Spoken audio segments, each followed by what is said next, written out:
a day. The impact at Pinckney has been huge. The impact is huge, and it depends on the individual strengths of a person.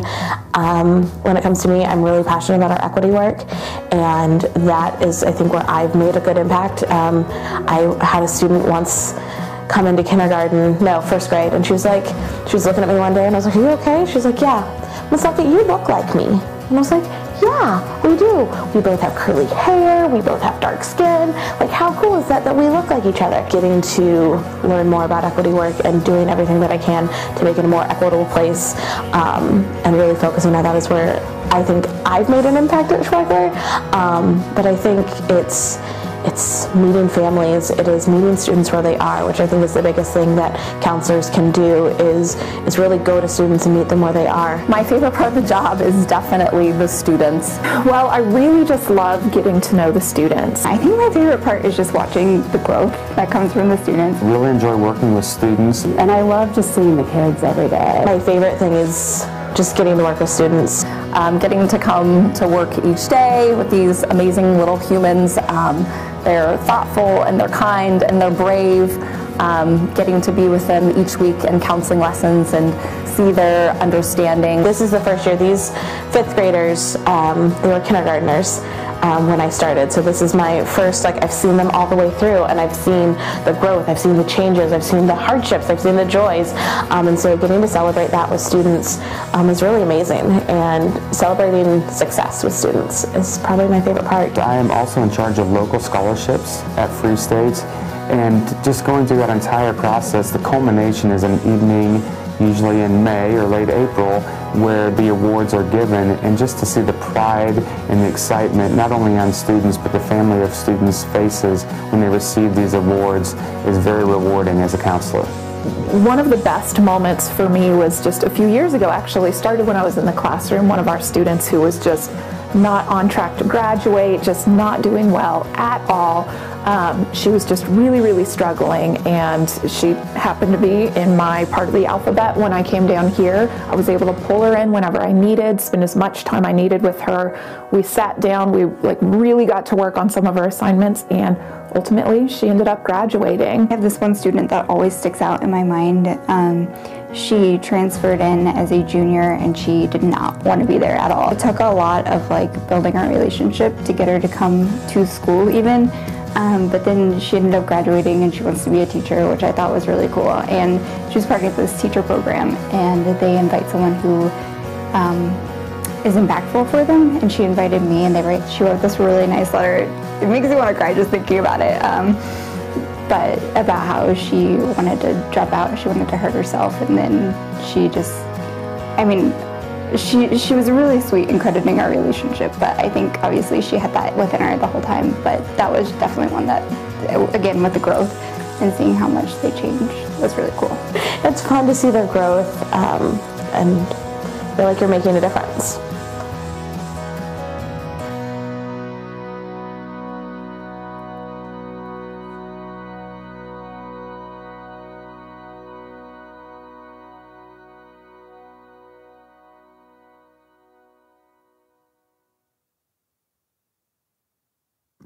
So those are the names of our many counselors that do that amazing work which you just witnessed there. And so again, we want to say thank you to all of our USD 497 school counselors. Absolutely. Let's give them a round of applause.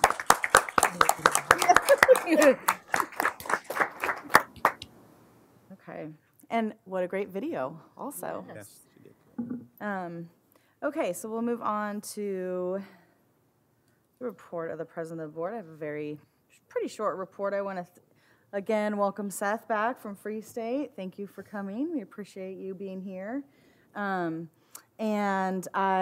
let's see, what have I done? I went and spoke at the Lions Club, which was actually pretty much a ton of fun. Julie, thank you very much for helping me get that presentation together, but it was a nice group of people, a lot of them past educators, retired educators, just kind of give them a broad overview of the district, and they asked a lot of really great questions, so that was a nice event. Went to All City Choir Concert at the Leeds Center last week, Always a really fantastic concert. It's short, which, you know, I mean, I think I've said this before, sometimes they can really be long, but this is a really nice concert with all the top choirs from the middle schools and the 2 high schools, and they sing beautifully together, and I think it's just a really good example of our arts program and our vocal program in this school district being so fantastic, starting at such a young age. I know we've had lots of snow days. We've gotten a lot of feedback about a lot of the snow days, but I just wanted to thank our staff for working so hard out there to get our schools ready to come back to, and for those of you who have to make the tough decision to call it, and knowing that sometimes it's popular and sometimes it's unpopular, but thank you for thinking about the safety of our students and staff. And then finally, the KESB, when we attend our trainings, they give us certificates, so they're all here. So it's my job to give them to you. I'm just going to pass them down, but GR, you have one. I think everybody has one. So these are for when we attend trainings with the Kansas Association of School Boards. They give us, even you have one, Dr. Lewis. Yeah. And so this is just in recognition of us doing those programs so that we make sure that we're doing our jobs as school board members as best we can and as a superintendent. So that's all I've got. Thank you. On to you. Okay. I had a lot going on, even though there were snow days. Many of us were still here. And so last week I had an opportunity to attend the culturally responsive teaching training that was facilitated by our very own Leah Wisdom, who does an amazing job facilitating those trainings. And so it was just a good opportunity for me to be in the space with teachers that are receiving that training and just having those conversations relative to some of their experiences in their buildings. I also attended the All-City Choir concert, which was that was my first one, of course, but just I'm always in awe when I look at student performances, definitely in the arts and, of course, sports too, but when I hear, and I recorded the 2 high school choirs singing one song, and I sent it to relatives back in Alabama, and they were asking, "Are these college? Is that a college choir?" I said, "No, it's my high school. It's one of our high school choirs. That's all of our high school students that are in the choirs." But just amazing talent there in those choirs. So kudos to all of our choir directors. I also had the opportunity to serve as guest speaker of the JAG-K program. I spoke to Lawrence Free State and Lawrence High JAG students on last week, and what they wanted to just know how has leadership made an impact in my career, and I had some amazing questions. So just another good opportunity to be amongst some intelligent scholars.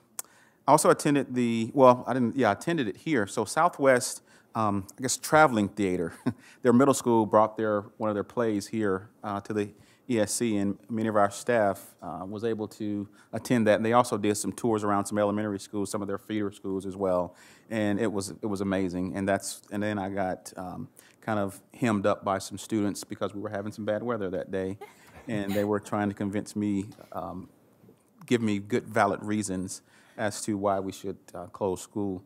But I think in that conversation, Blake, my good friend Blake, he definitely has a career as an attorney. So several congratulatory comments, and this may be long, but that's just a true testament of what goes on in this district. Congratulations to Ruth Gathinguri. Did I get that right? I know that's your BFF. Yeah. Free State Senior and Boys and Girls Club Youth of the Year for the 2nd consecutive year. The club will bring all 3 of its Youth of the Year candidates to our board meeting in March for recognition. So congratulations again, Ruth, and all of our Youth of the Year winners. Herf Jones has recognized both of our high school journalism programs for its publication of Best Year yearbooks. So congratulations to our student journalists, those students and our advisors, Bob Tholen and Lori Folsom. Lori's normally here. Okay, so let her know that. Okay. Billy Mills Middle School student Jack Tell was the Northeast Region winner for the Kansas League of Municipalities If I Were Mayor memo contest. And I understand he did present there at City Hall. His memo advocated for better bicycle infrastructure. Congratulations to Tristan Chavez, Lawrence High School sophomore, for winning the Langston Hughes Creative Writing Award Spoken Word Prize. Congratulations also to our middle school students who participated in the Great Plains Regional National Engineers Week Future City competition there at K-State. All of our teams earned special recognition for their work to design futuristic cities with resilient power grids that can withstand natural disasters. The Southeast 8th grade team, which I'm probably going to butcher this name of the team, Kaguya, they finished as regional champions, qualifying the team for the national finals that will be in Washington, D.C. Exciting news, we are moving forward with our strategic planning process. Thanks to the board for approving our consultant at last meeting. We've asked Jessica, Melissa, and Shannon to represent the board during the strategic planning design meeting that will be on February the 18th. So we wanted to have a past president, a current president, and a future president. We have also invited staff, students, parents, community representatives to hear Greenway's analysis of our student academic data, as well as recent survey results and feedback that we've gathered during our listening and learning tour. And so they will present that data to us on February the 18th. Definitely shout out and kudos to Paula Murish, who's serving as our lead person doing the strategic planning process. We needed someone that was ultra organized, and Paula, if you know Paula, she's super ultra organized, and so she organizes a lot of these meetings and keeps in contact with Martha Greenway with Greenway Consulting. And so far, we've received a tremendous amount of feedback from people that we in the community that we've asked to serve on this committee, and they're looking forward to the work. And so this design team will discuss priority student outcomes and strategic planning themes. And their work will come to the board for discussion during our February 25th meeting. And then after the board has made any changes or given any feedback, we will share that draft outcome and those themes with students at both high schools. We will be at Lawrence High School 26th that morning, Free State High School that afternoon. Also that evening, we will share this information with all staff. All staff will be invited to a location that we're trying to finalize that now. In addition, there will be 2 community opportunities that we will take this information out into the community to share the results of the data that we've collected. And so more information on that to come as we finalize our specific time and locations. We are working with our principals and our LEA to prepare for information sharing in advance of each board's completing the survey in terms of voting whether they will apply for Apollo Design. You know, the Kansas State Department of Education requires 80% of our buildings certified staff to vote in support in order for a school to apply. And so KNEA will manage the voting process. All schools will be involved in taking a survey, and that actually starts tomorrow. That will kind of gauge staff's readiness for redesign and the voting process. And so we'll pretty much have a I guess a dipstick check in terms of each school's readiness in the district. So this will help us understand if our schools are ready. The district will need only one school to have 80% or more teacher approval. If you recall in the past, the state required us to have one elementary and one secondary. And so now any school that has 80% will be allowed to move forward and apply. And we have reviewed, our staff has reviewed our instructional minutes for each grade level. And we're hoping for no more snow days or severe inclement weather days, ice, no more ice, please. And so we find that after 5 inclement weather days, we are under the state's requirements, with the exception of our seniors. And so our elementary school, middle school level, and all of our high schools, with the exception of our seniors, we have enough of the required minutes. We are working with our high school principals on plans to make up the time for the seniors. And a reminder that we will utilize our April 19th designated inclement weather day. And we've also been beginning a plan, should we have more days, we're beginning to plan now of how we will. So we should be fine with elementary and middle for up to maybe 2 or 3 more days. But our high schools, we would have to work on a plan to gather those minutes. On this past Saturday, we welcomed more than 70 applicants to our teacher recruitment fair on Saturday. Definitely thanks to Samri and Dave and our entire HR department for doing such an amazing job. They got desperate. We had so many applicants, they got desperate and asked me to interview. And so I had an opportunity to interview some candidates, which was really fun. So thank you, Samri, and our HR department for the wonderful career fair that we had this past. And I will tell you, the interest is there. We have a lot of people that are interested in coming to Lawrence Public Schools, a lot of veteran staff, too. The Jayhawk Blueprint High School concurrent course offerings informational night has been rescheduled for 6:30 on February the 18th at the College and Career Center. Remember, it originally fell on an inclement weather day. Special Education Parent Advisory Committee is working to reschedule its parent education training about IEP development. That was another one that will be rescheduled due to inclement weather. And then lastly, the Kansas legislature has already started showing some bipartisan politics in debating tax bills. The Kansas Senate passed a bill that would cut taxes by $190 million in the next fiscal year and $400 million over the next 3 years. The vote was 26-14, which was one vote short of a veto-proof margin. Governor Kelly's K-12 funding plan is part of Senate Bill 44, which is before the Senate Select Committee on Education Finance. The bill would phase in $360 million over 4 years in response to the Kansas Supreme Court's order to provide an inflation adjustment to the state's earlier funding increase for public schools. Hearings on that bill are scheduled to continue tomorrow and Thursday. And then, I did say lastly, but this is the last thing. Of course, we know our city showdown is going on right now over at Lawrence High School, and we wish both teams luck, and we hope they both win. May I suggest you don't reschedule anything on a Wednesday? It seems to be the day not to do it. That's right. Okay, do we have any patron commentary, Julie? Nope. Okay. So board commentary. Shannon. Just wanted to share a couple of things. As everybody knows, I was in Washington, D.C. for the NSBA Advocacy Institute and Equity Symposium over the weekend and the first part of the week for our last board meeting. Wanted to share, I had an opportunity to meet with Congressman Steve Watkins with a team from our advocacy group and had a good conversation with him about IDEA. The NSBA has made reauthorization of IDEA its signature policy push over the next year to several years. They believe it's going to be a multi-year process. Their theme is "It's time for a great IDEA."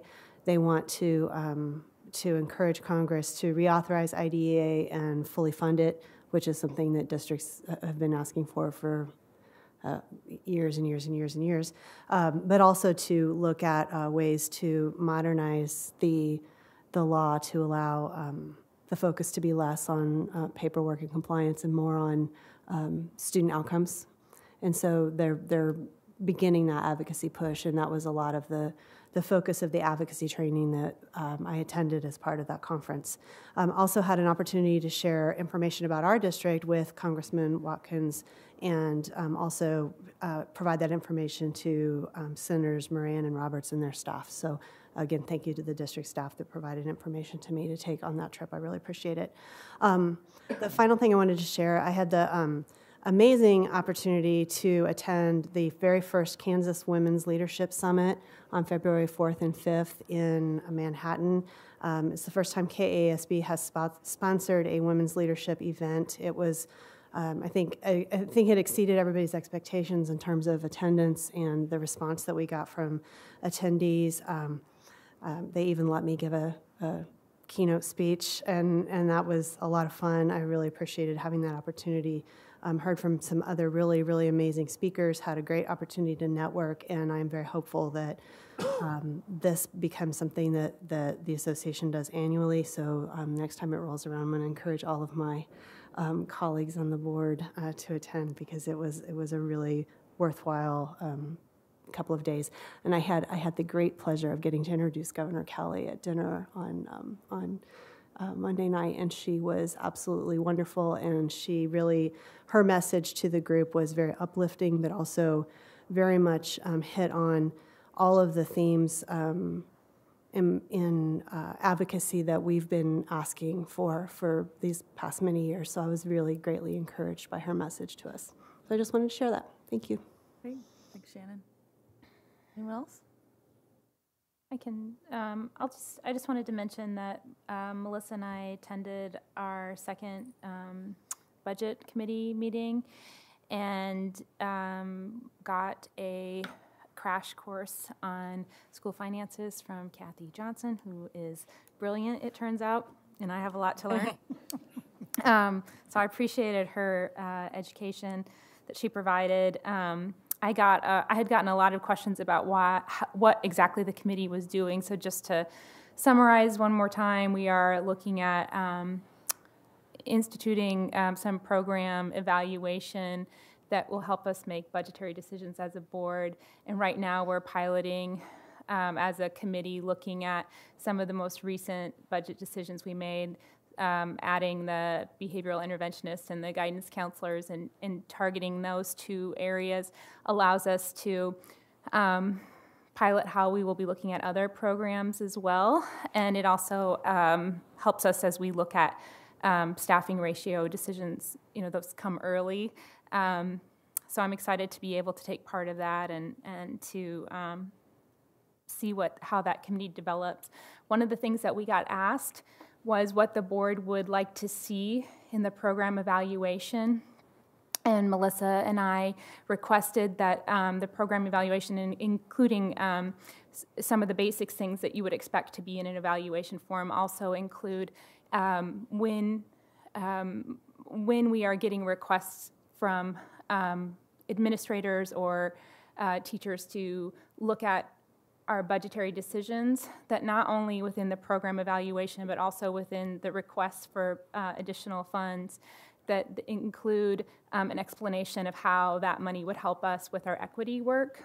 So looking at both that in terms of program development and design and evaluation, and also looking at it in terms of how we are currently spending our money, and when requests come to us, to make sure that we're looking at those decisions through an equity lens. So I wanted to make sure to say that. And then if there are other things that you would like to see the budgetary committee consider or bring, or information that would come back to the board that would help you with your decision making, that you let Melissa and I know.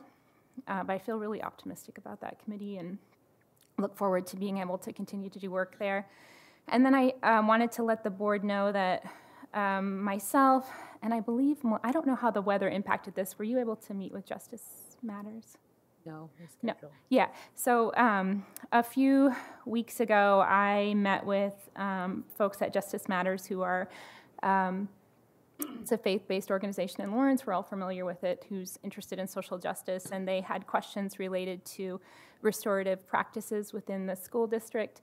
I did an initial conversation with them, but I know that there are plans for Jose and I think Anna and Melissa to have another conversation. They met already, right? Yeah, and they were looking to see, they wanted to understand how we're utilizing the KIPP Corps training, which many of our staff have been through. I don't know the exact number.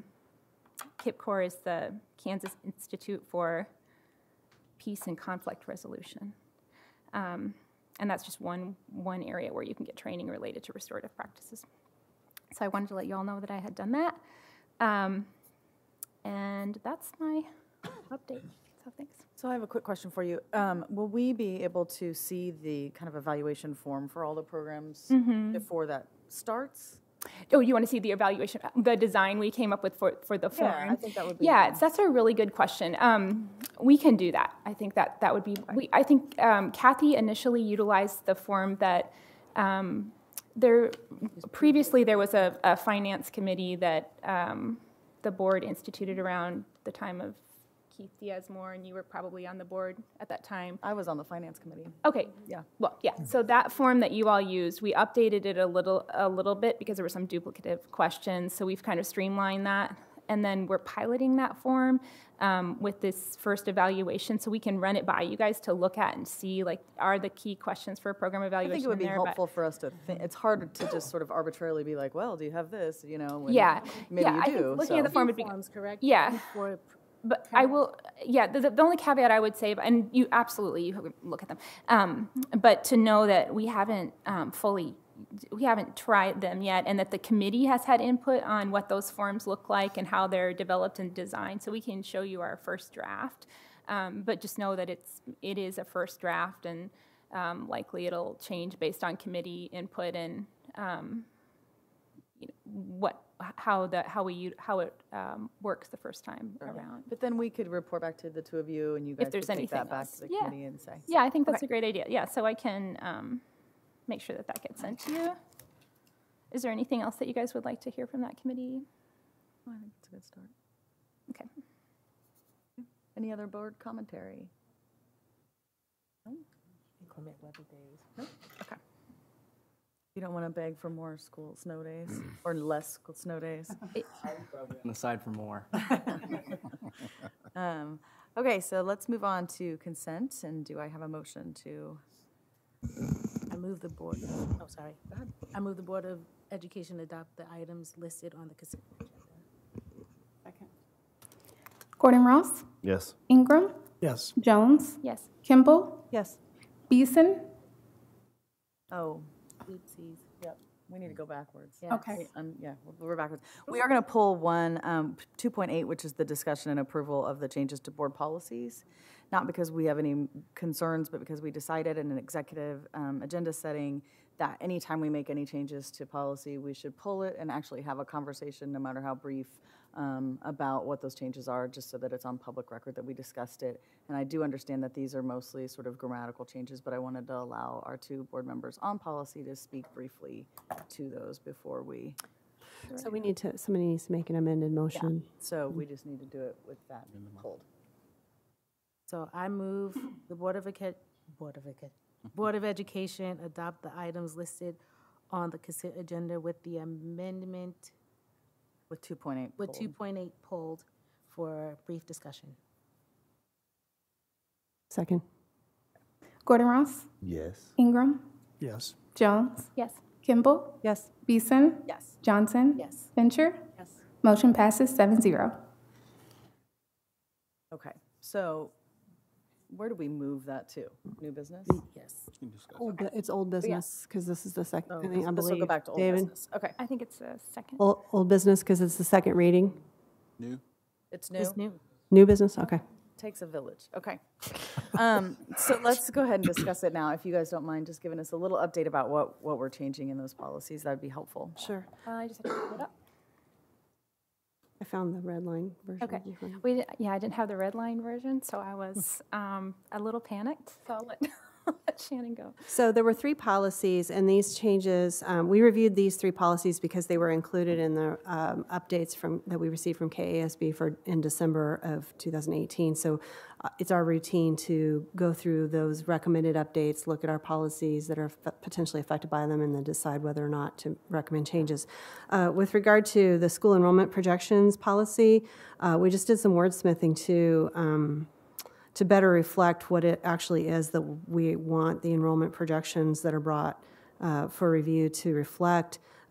Potential students residing in the district, and then we just made some changes to make it clear that we're looking at 2 categories of children under the age of 5, 0 to 5, and then children between the ages of 5 and 21.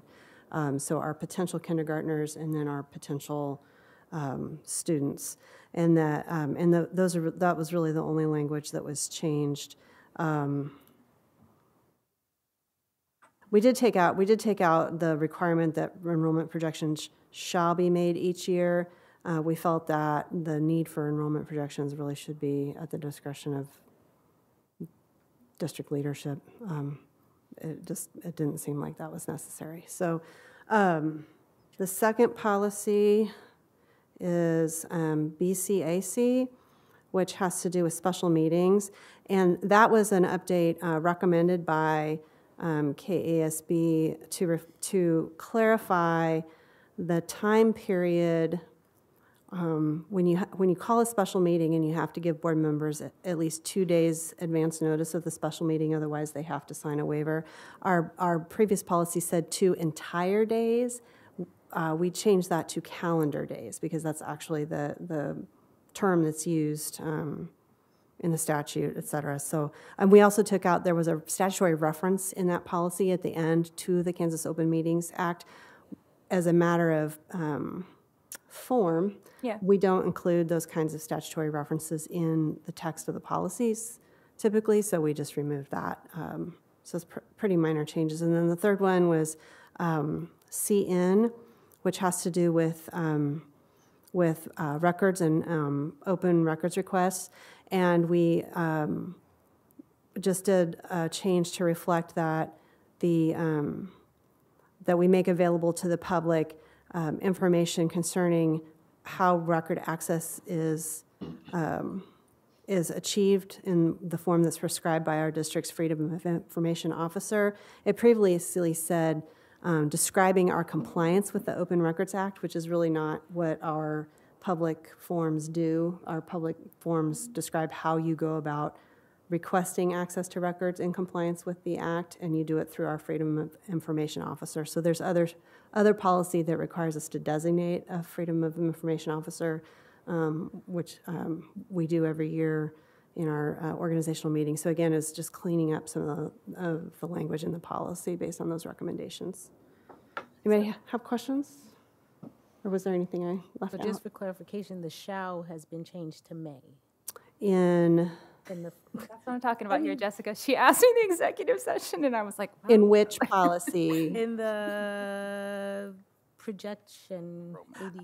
Okay, let me go back to that policy in a sec, sorry.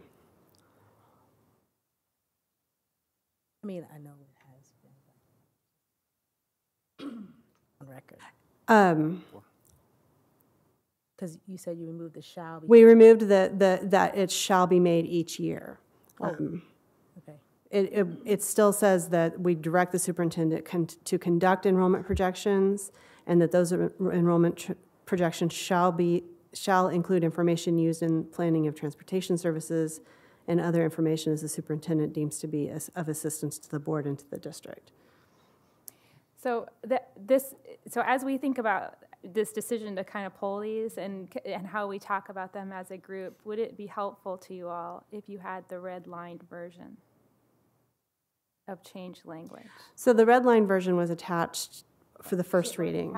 Okay. For the first reading of the policy, right. So it was attached for the first reading of the policy at our last meeting. And then typically when we approve the final version of the policy, what's attached is the finalized. It's more because when they are minor changes, we tend to not discuss them ever in open session. I agree. And so it's really more just to pull them so that we can openly discuss them, and then if somebody has any questions, they certainly would be able to ask at that I think point. it's a really important step. I'm glad we're doing it, and I think really, as we move forward with this change in how the committee reports out, to just know to reference the red line policy, so it'll be clearer to you all as we're having conversations to be able to follow the choices we've made. Okay. And I am also open to, I know that they kind of always fall under consent, so if it makes more sense to do it upon first reading than on second reading. Yeah. I think that it might, I don't know, I would want David's input on this, but from my perspective, it would make more sense to have a board discussion at first reading. Right, because then we can go back and tweak it and bring it back if you want us to. And then, and that's when the red line, so then by the time we get to second reading, unless there is something that we've heard either unless we made a change after the first reading or we've received feedback from the public that we feel like we need to further discuss. That's why I mentioned it, because sometimes people are listening. Yeah, and I think also just for point of clarification of how the practice has been, when we have made minor changes to make policy align with regulation changes at the state level, those have likely, it really is minor, those have gone into consent. But when there has been a significant change, just for the public's understanding, those have not been within consent as a matter of practice. So. Right. Okay, well, we will start pulling those then at first reading. I think that does make more sense, and then that way we can discuss them. And if you feel comfortable putting them on consent for the final approval, if there's no further changes after the first reading, I think that procedurally that would make sense for us.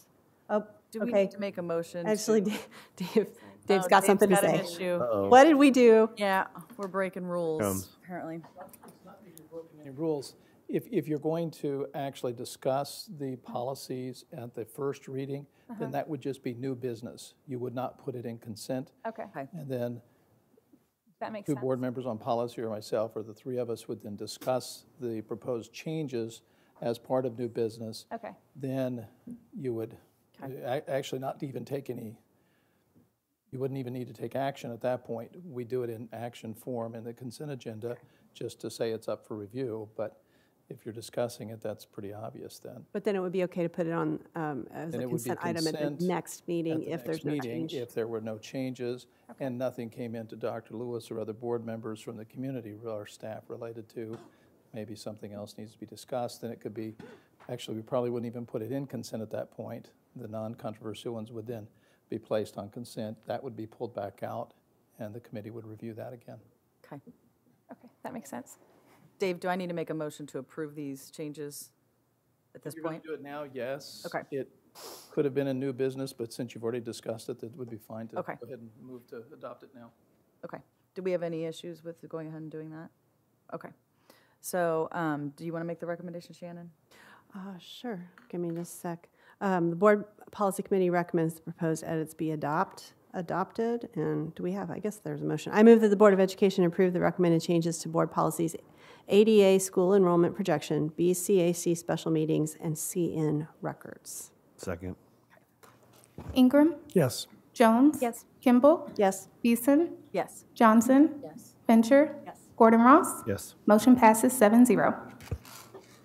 Okay, so our first item under new business is about our board meeting start time. And I can go ahead and start this conversation, but we had talked about trying to move it up to 6 as a standard practice, simply because it will allow us to get out a little bit earlier. We have a lot of staff that have to go to Kansas City to go home. Oftentimes we, as you know, sit here until 9, 10 o'clock at night, and so our hope is just that this would simply get us home a little bit earlier and be a little more convenient for the people who have to come attend. A lot of times we have students coming for things and teachers and staff coming to give presentations, and they're sitting here for hours on end waiting for us to get through the agenda. So if we can start a little earlier, that might help us. So I don't know if anybody has any concerns with us starting at 6 on a regular basis. We did discuss, what happens if we have executive sessions or if we have, work sessions. Oftentimes we would do those from maybe 5 to 7 and then come in to the meeting, and certainly when those are the things that are happening, we can kind of tweak to fit those rather than having us always start late for the couple times a year we do those work sessions. And then, of course, executive sessions. We could just go right into an executive session right after we call the meeting to come together. So I don't know if you have other things you wanted to add. No, it or was just, of reasoning. course, I was really concerned about our students and our staff spending a lot of time, 9 and 10 o'clock. In addition, it gives those families that may be on their way home that may want to stop by a board meeting instead of going home and contemplating whether you want to come back out at 7. You can just, on your way home, stop by our board meeting. I know this takes us away from prime time on TV, but I think it's a good move. Any concerns with it? Any discussion or anything? Or do you want to go ahead and make the shift? I think it makes sense. I think, if we hear concerns about it, we can, if I hear concerns from people, I would be open to reconsidering it, but right now it makes a lot of sense. Okay. Well, do we have the motions? We do need to update the current calendar to reflect the new start time. I move the Board of Education amend the 2018-2019 organizational calendar to update the board meeting start time from 7 p.m. to 6 p.m. for the remainder of the fiscal year. Second. Jones, Yes. Kimball, Yes. Beeson, Yes. Johnson, Yes. Fincher, Yes. Gordon Ross, Yes. Ingram. Yes. Motion passes 7-0. Okay. And next up is our Power School update with Jerry Kimball, Susan Fowler, and Christine Wandra.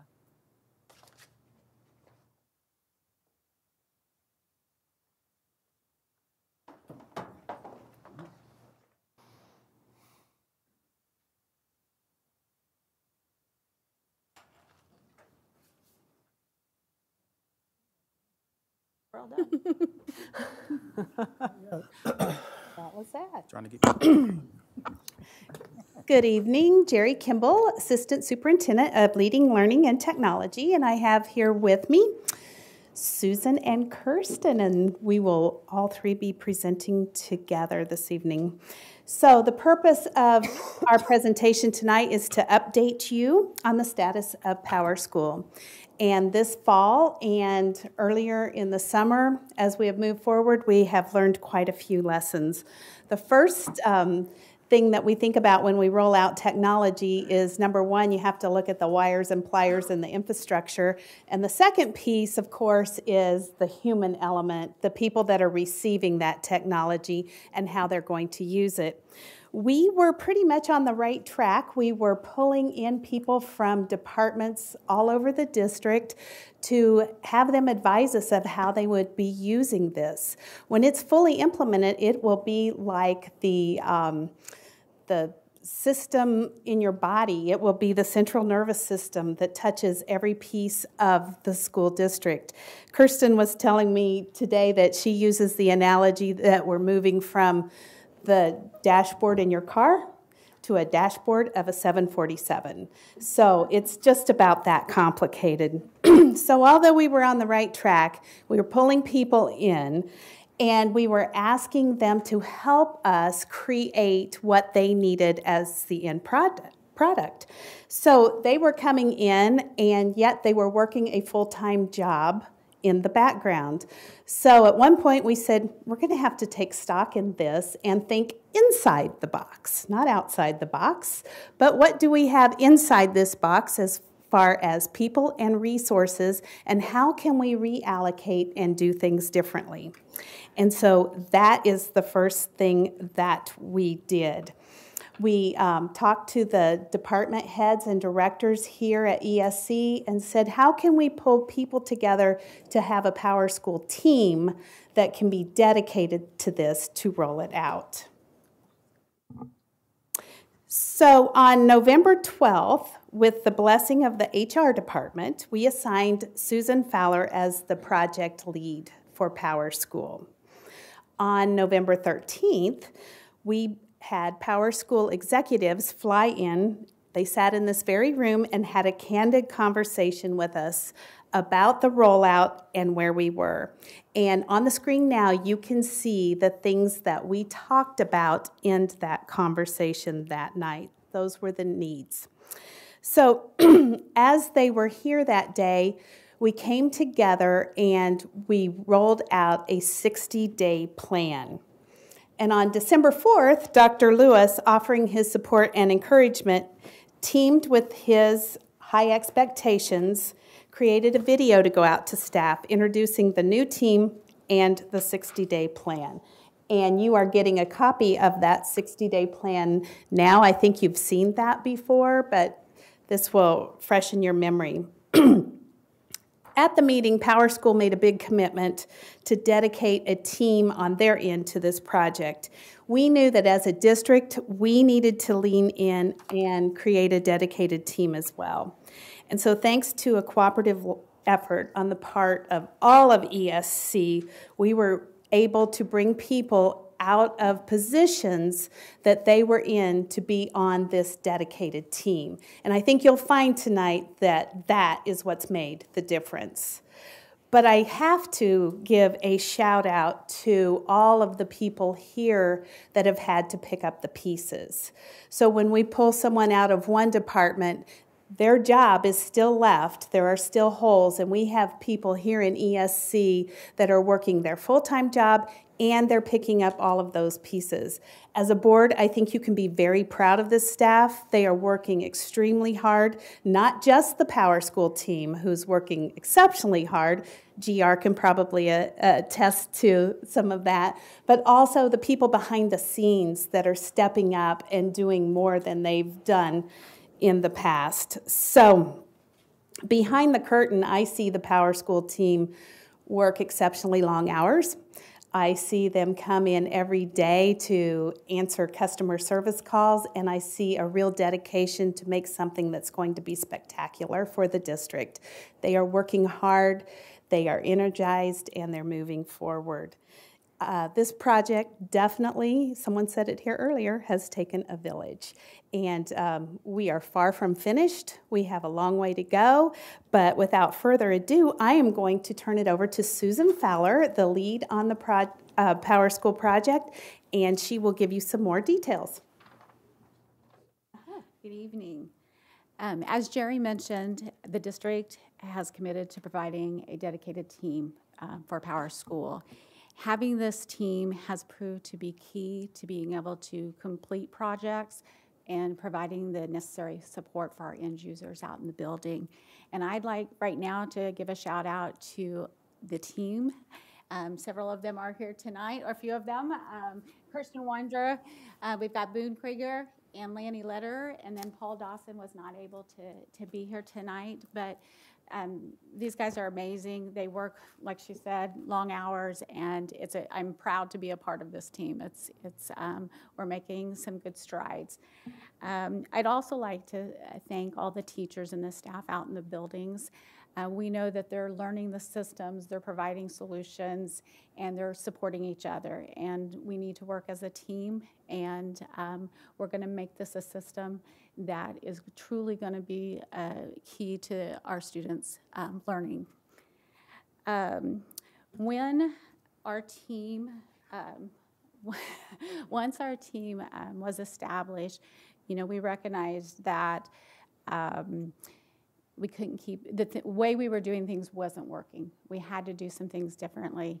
And so we created a help desk number and a help desk email address, a PS tag, where staff and parents can email our team directly.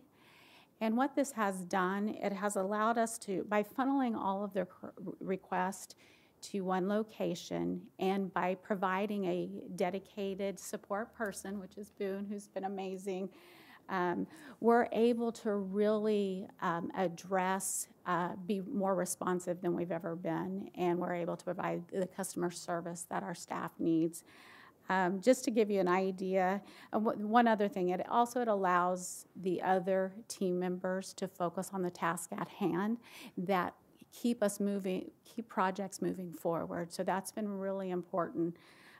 Just to give you an idea, in January, there were 358 tickets submitted.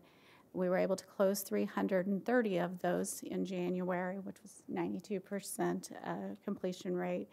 Today, we have 32 open cases. Most of those are reporting needs or procedural things that need further research.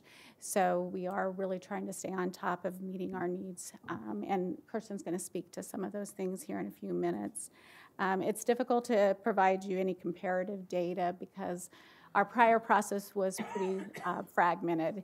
And but I do believe that we've made huge gains in our response time and our customer service, and I hope our staff's feeling that as well. In addition to managing incoming support requests, our team meets each morning to identify our priorities for the day and assign tasks, individual tasks. We then work collaboratively throughout the day, troubleshooting and completing projects at hand. And you can kind of see, we just kind of wanted to show you some of our tools that we use. We use a lot of different things to help us manage the volume of projects that that Power School encompasses, because it's not just our student information system. There's a lot of other factors and components of that. So I'm going to let Kirsten speak to some of the things that we specifically worked on and what's next. Yeah. Oh, that's nice. Hard to read.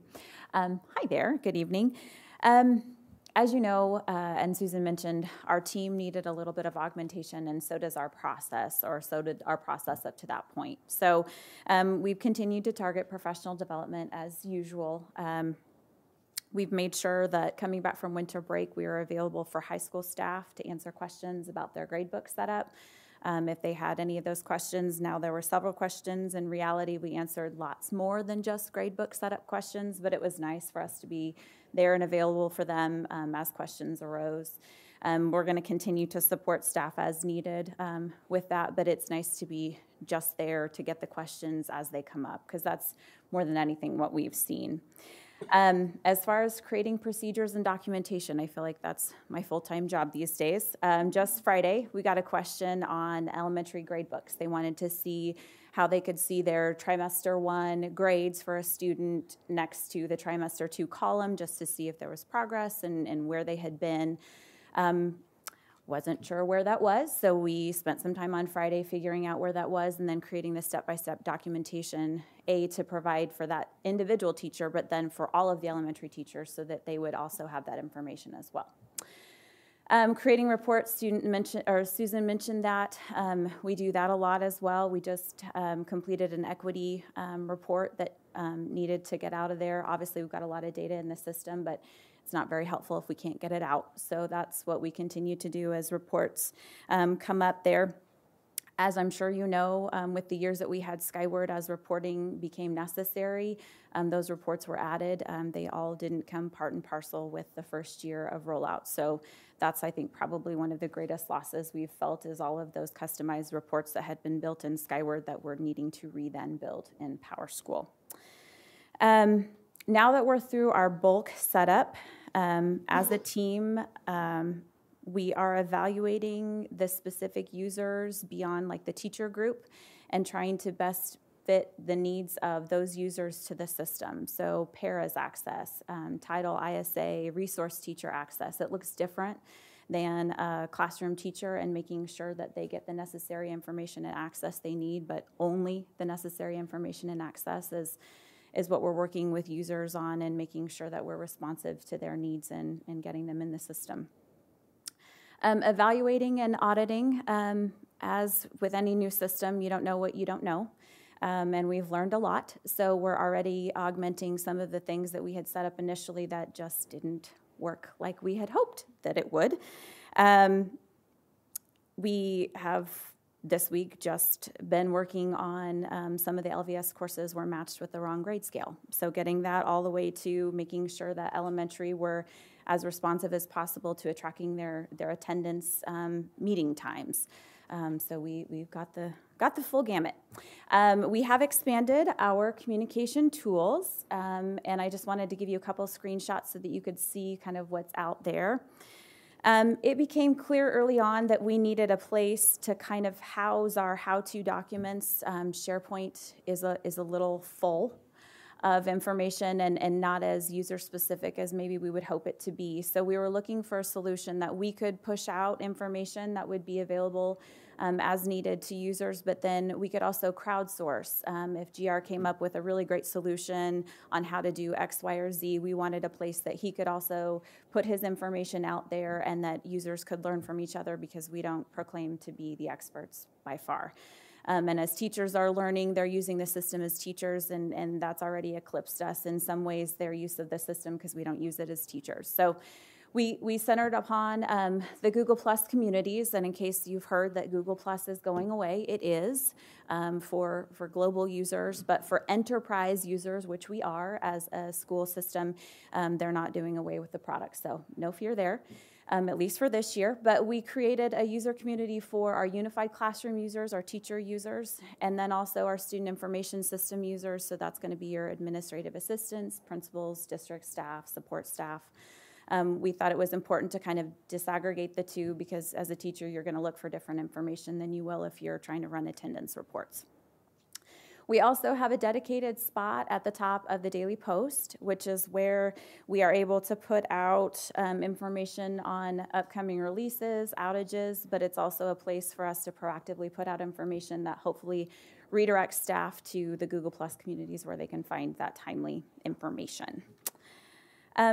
One additional communication tool that we've kind of put in place is our standing Friday meetings. We have a stakeholder group that joins us we aim for an hour, it's sometimes more, but there's representatives from buildings. GR's been there quite a few times. There's representatives from the district, and basically it's a dual opportunity place for us to kind of update them on system modifications that have been made, progress that we've made on reports and other things. But it's also an opportunity for our team to listen to the wider group and say, okay, what's coming up for middle school? What's not on our radar? What have you heard? So it's that feedback loop that also provides our team timely information that makes sure that we're best meeting the needs of the users out there. And as Susan mentioned, we're not done. We got a lot going on coming up. The next several weeks is our continuing student enrollment. Multi-layered process. As you can imagine, we've got upcoming 6th graders to move on up, and then we've got existing 6th and 7th graders that need to course select. So they are all doing that. Our current 5th, 6th, and 7th, they're all doing that in the PowerSchool system itself. So that makes sure that we've got our courses in there. We've got to have the request set up. We've got to push out information. So that's all coming to a theater near you by the end of the week.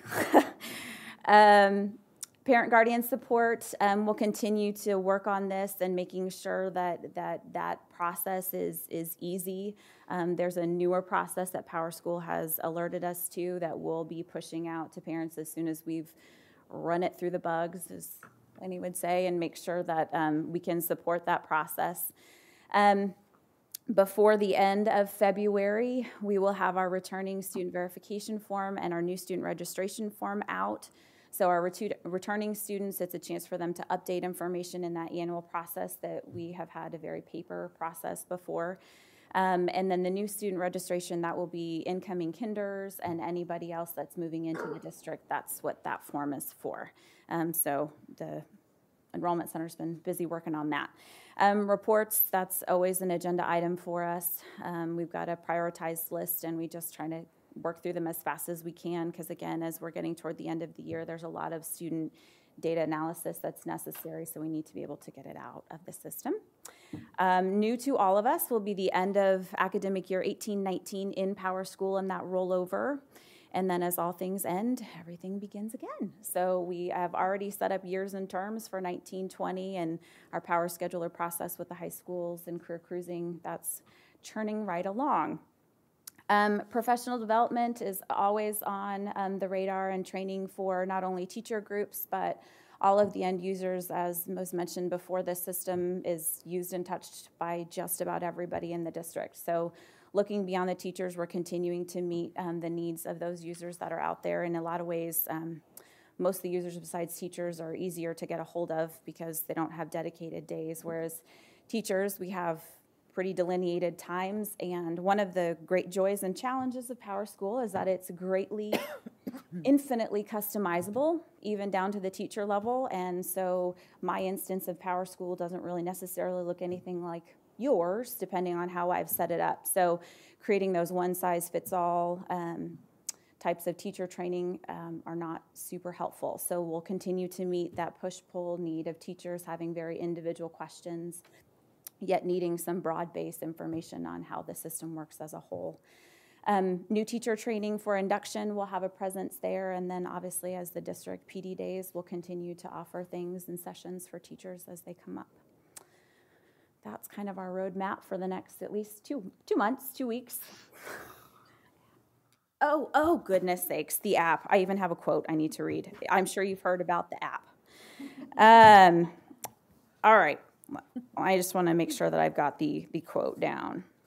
All right. You've probably heard that some parents and guardians have used the app, the PowerSchool app. I wanted to draw an analogy for you. So we have purchased PowerSchool Unified Classroom, but PowerSchool as a company has lots of different individual products that they market.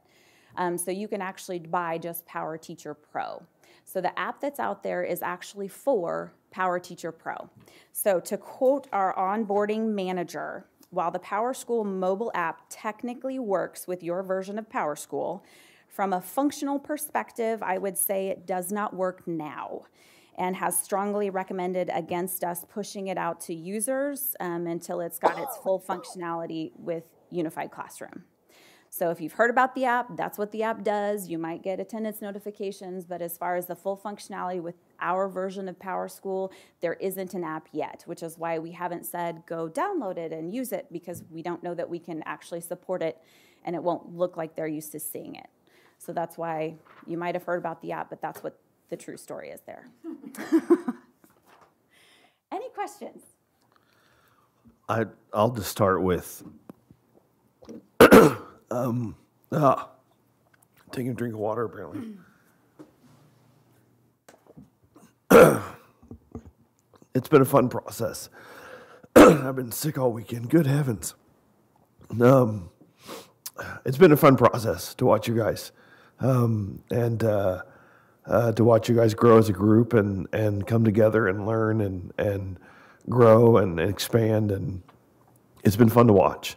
And so you guys have done a lot of great work and a lot of hard work, and you guys out there as well. It's been fun. It's been fun to get to know you and to come there and ask my irritating questions and be annoying with how I come and not be helpful. But it's been fun. So congratulations on what you've accomplished and all the work that you've done. You've done great work when you get GR choked up. GR's choking than choked up. Just own it. Well, I would reiterate that as far as the thank you for all the hard work and dedication to your whole team and those that aren't here as well. I do have questions just kind of regarding what do you see as your biggest challenges at this point? Kind of what are your biggest successes and what are your biggest challenges? Because I know several parents who kind of just gave up and they're just sort of waiting till it's fixed to even try again. I might be one of those people. But just kind of where do you feel like you're really at in terms of the usability for me, for any mom, dad, grandparent? For me, I would say probably our biggest challenge was our bumpy start, because I think we've got a lot of irritated, gun-shy, annoyed patrons, teachers that don't think that it works, and it does. I really meant it by the dashboard thing. This is a fantastic system, and it was a great expenditure. So we've now got the uphill battle of making sure that it works appropriately, but then repairing all the damage that its maybe missteps caused. And that, unfortunately, is for teachers who are strapped with time, and this is one thing that they just need to work. That will be a hard road for us to... Like a PR campaign? Pretty much. Maybe. And that's what we talked with Power School at great length when they met with our team, is that right now there's a very sour taste in most people's mouths about Power School. And that's hard to... That initial impression is hard to rebrand. So for me, I think that's probably our biggest challenge. But I will say I think we've got the right team to push it forward. So that gives me hope. Good. And as far as transferring like some of those critical things over, like whether it's 504s, IEPs, parent, guardian, emergency, like what would you say that has been safely for those current students transferred over, still in process? How long would you take that would take to get that transferred over? I don't know about the 504, but I do believe, like the IEP at a glance, that's a new process that's been rolled out recently, I believe. And so those things are still happening, but I'm not sure if the ELL flags and those type of things are all in place for the end users. We're still working on some of that integration between the SPED module and the SIS side and the teacher side, but it is coming along. And the SEAS model that they used before is still available, and so they're having to rely on that this year as we get everything put in place. Seth, you wanted to ask a question? Yeah, kind of building on your question about the difficulties that staff and parents faced, have you guys looked into training for students at all? Because I know that myself, along with a lot of the people, struggle with understanding how to use it kind of on the student level. Yeah, I think that is something we definitely should explore. Can you tell me if it's more related to the learning management side or just accessing it? I think there's a lot of questions about what different parts do and how to transition between them, and kind of how to get the most out of it. So an idea would be to have a couple of or we could come out and talk to students and find out what it is you need and get some ideas from you how best we could could get that information out, because you're our best resource in letting us know what we need. We'd appreciate that. Perfect, yeah. Other questions? Yeah. So because this is happening in my world, both for a rising 6th grader and a rising 9th grader, I've been asked questions by other parents in my cohort about class registration and schedules. And so I know that last year I saw a lot of emails about high school course schedules and people not getting them. How is it supposed to work this year? And you're talking high school or middle school? Both. For the high schools, they will enroll in career cruising, and then those requests will feed over to Power School, where the administrators will do the master schedule from there. So I believe they're going to be starting enrollment next week for high schools and possibly middle schools as well. And now middle schools don't use career cruising. They will use Power School's course request. We're right? 8th grade. Well, 8th grade going into 9th, they will use career cruising. Okay, so if they're a 5th grader going into 6th grade, they're going to use Power School. Yes. And how are parents involved in that? Well, I just made the document today. As I said, document's my middle name. Because these are the questions I'm getting from other parents. So, and Darcy knows because it's coming out on Friday. But all of the buildings will get that information on Friday and make sure it's actually you log in to your students' page, and then just a couple of clicks, and you're there at the class registration. And then it's just a quick matter of you select your band, choir, or what is it, band, orchestra, or the integrated tech communication art thing, and then the 2 math options, and then submit, and that's really it.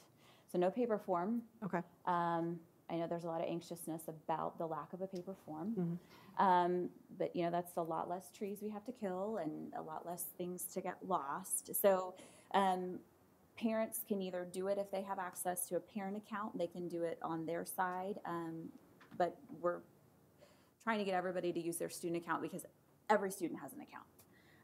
So 5th grade teachers, hopefully they got information from Darcy on Friday from their principals to make sure that their 5th graders have logged in at least once and are familiar with that process.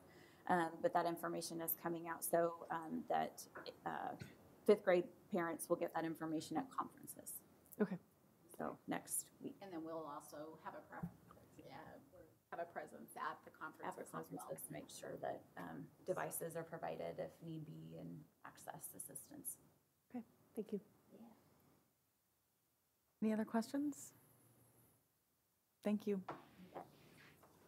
I also want to personally thank the team for the work that you've done with Power School. We know it was a new product. There was a lot of headaches toward the first beginning of the year, but with some shifts and some organization, I think we're at a good point now. So we just need to continue to communicate with our parents, and I think you're prepared to go out to our parent-teacher conferences. So the people that are behind the curtain, thank you for the many hours that you put in as well. Okay. Well, I think without further ado, I guess do we want to make an announcement about the game, the one game that's down? Yes, we do have a final score for our girls game, Free State 42, Lawrence High 34. So mixed feelings on the board. Mixed feelings. Mixed feelings on the board. Yeah. Definitely. Add something. Do you mind if I take? I'll take just a second. So the board received a email from Vanessa Sandburn earlier this week. She is the executive director of Let's Talk, and she's been a partner with the district in many ways. She served on the board for 8 years, I think, or 12, 8, and is involved in sex education for our for districts around this area, not just Lawrence. But she reminded us all that it is National Condom Week and that we have dispensers that are located at the nurse's office in the high schools, and reminded us to make sure that those are filled. We got an email from Denise Johnson, who is on top of that and making sure that we are honoring the week in the way that we should, and I appreciate her work. She also mentioned, highlighted some of the success of our changing our health courses and the impact that we think that that's have on outcomes for students in Lawrence. So thank you to Vanessa and to staff for helping to think about our students' health. Appreciate it. Yes. Okay, do we have a move to adjourn? So moved. Second? Second. All those in favor? Aye. All right.